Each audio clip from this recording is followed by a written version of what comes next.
Hi, I'm Gina, Hi, I'm Vanessa, and we are a couple. We've been together for a little over 10 years. and we're vegan. Today we're going to be making vegan Colombian arepas with cheese, and then we're also going to stuff them with black beans and a tofu scramble, kind of like a breakfast thing that we're doing today. So I already have the masa harina. This is the one that I use. So you're going to need 2 cups of this, and then 2.5 cups of hot water. And then I put a tablespoon of vegan butter and then a teaspoon of salt. I already basically mixed it all up, and then I'm just gonna keep folding it. And then it should have a bouncy consistency. You'll feel it. I have to wear a glove today just because I have a cut on my finger. So, and then what I like to do is I like to put it in the oven with just the light on and leave it in there for about 10-15 minutes.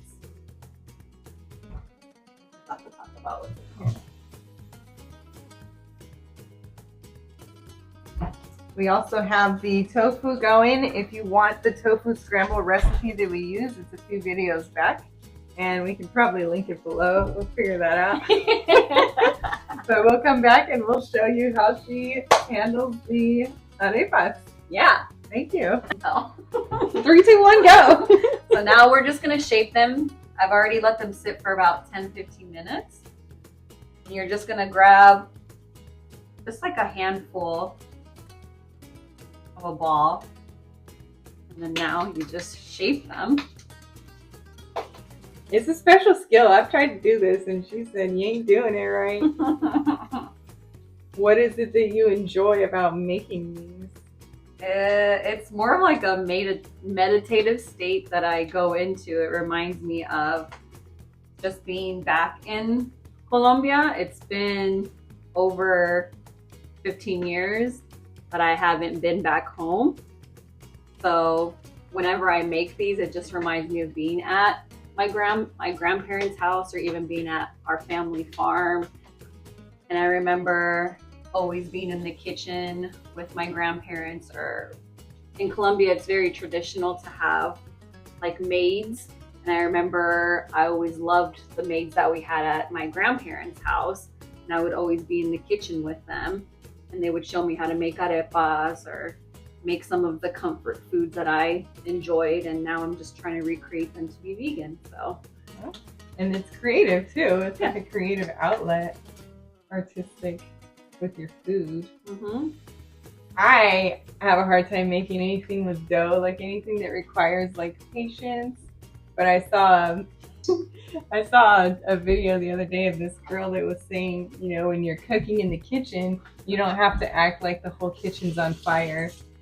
And I realized that that's what I do. Like when I cook, I'm like, you know, 1, 2, 3, I'm multitasking, like I'm always in a hurry. And she was like, here's how you can trick your nervous system. And she's peeling potatoes to make like a shepherd's pie or something. And she was peeling it so slow. I'm like, girl, she has a point. But I was also thinking, like, it's going to take you forever to make dinner at the rate that you're peeling these potatoes. So I think it's important that the lesson you're teaching us today is to slow down when we cook. You know, there are nights when you have to be in a hurry, you know, you don't have time or whatever. Yeah. But, you know, on days when you have extra time and you can make fun things, you know, that take extra time to make, you can think up these memories. I think it's great. And sometimes what I like to do too is, if it starts to get too hard to fold them together or mold it together, grab just a little bit of warm water or oil, and then it'll even be a lot easier. You should just look like this. Beautiful, look at that. It's perfect. And you can probably make them bigger too. Is that like the standard size? Yeah, that's the standard size, but I mean, we probably should make them a little bit bigger just because we are going to stuff them. So I'll probably grab a little extra. Yeah, a little extra. Kind of just like cooking with your heart. There's not really a standard rule that you have to follow. What is that, like not even a baseball? A big meatball, that's what I call it. A big meatball. Exactly, just like that. And the more you do it, the more you'll get like used to shaping them, and it's not going to be perfect the first time, and then after doing it a while, your circles will be a lot more better. And That's encouraging. When I was a little girl, I would put, well, I think it's still kind of traditional like that. We would put extra cheese. So I already put a whole bag of vegan cheese in here. We used Daya, no sé cómo se dice. And then what we would do is once it's flattened out, we'll put more cheese and then we'll close it and then continue to flatten it out. So if you want it extra cheesy, you can do that. Just like that. Beautiful.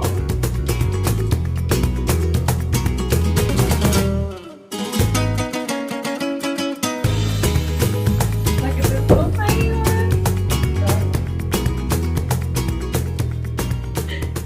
Okay.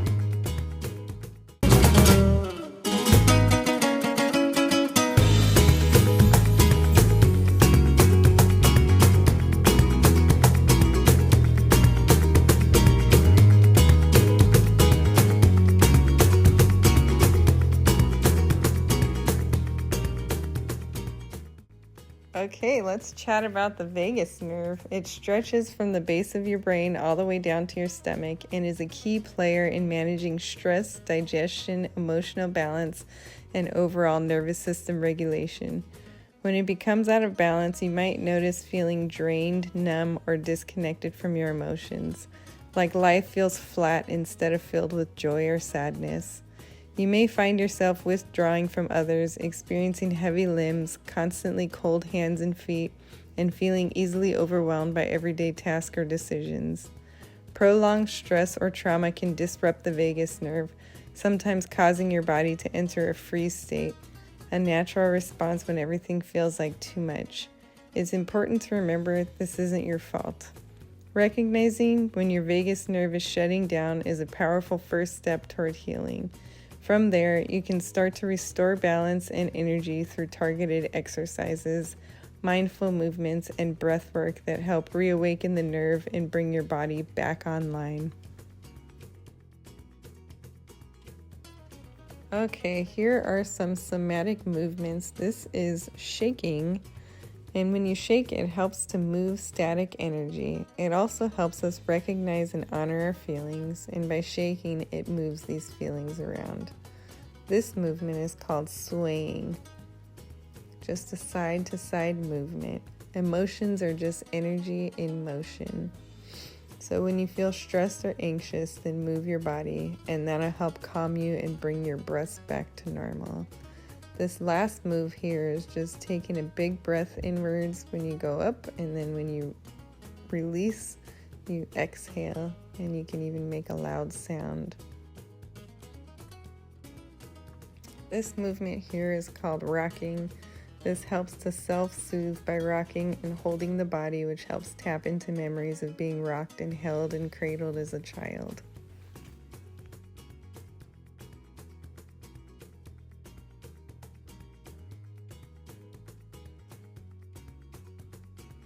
If you have a partner or a really close friend, you guys can hold each other and notice how this rocking motion helps you to feel calm, safe, and protected. Enjoy! So then they're ready. I just cut it open. I put a layer of the beans, and then I put the tofu scramble, and then I put a little bit more beans on top. You show the camera? For the thumbnail. And then Gina made an avocado cilantro lime dressing.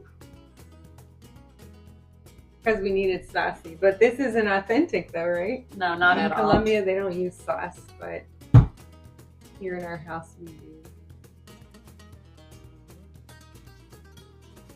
do. So good. And it's not about the taste. I mean, it is because it brings me back to my childhood. And it's just so nourishing, and it's like child healing work. Because whenever you have a food from your childhood, it is nourishing and it is nurturing. So this is the meal that always brings me back home into the good memories. Yeah. Want to try it? Yeah, I do. It looks like it's getting a little messy. It's the cheese. Oh my God. so good. This is so good. We've made it before, but this time it's like, it must be the cheese or something. I think, yeah, because I did end up adding extra cheese, so. Leave us a comment and let us know which food that you ate in your childhood that always brings you back, that can always heal you and comfort you. Totally. I think mine, I remember my grandma, she's Polish, she made a dumpling soup. And that always came like when we were sick. So it's kind of like it relates to like being sick. But I think I would say it's kind of like white girl of me, but In-N-Out was like my favorite.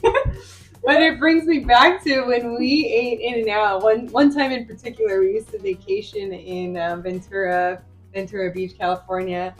And one time the whole family, I think we drove from Palmdale to Ventura. We went to the beach. We were kids too, so we were starving. And so we probably had to wait till check-in or something. And we got In-N-Out, went to the hotel room. None of us changed or put anything away. We just sat down and it was like complete silence for like 5 minutes and 27 seconds. Nobody said anything. We were just going to town and it was so good. So I think that eating something like that would bring me back. But leave us a comment and let us know what food is healing in your childhood. Oh, I did make a little tiny one for Zella too. She will wait for it. There you go. What do you think? She likes it. So yummy. She likes it. Good girl.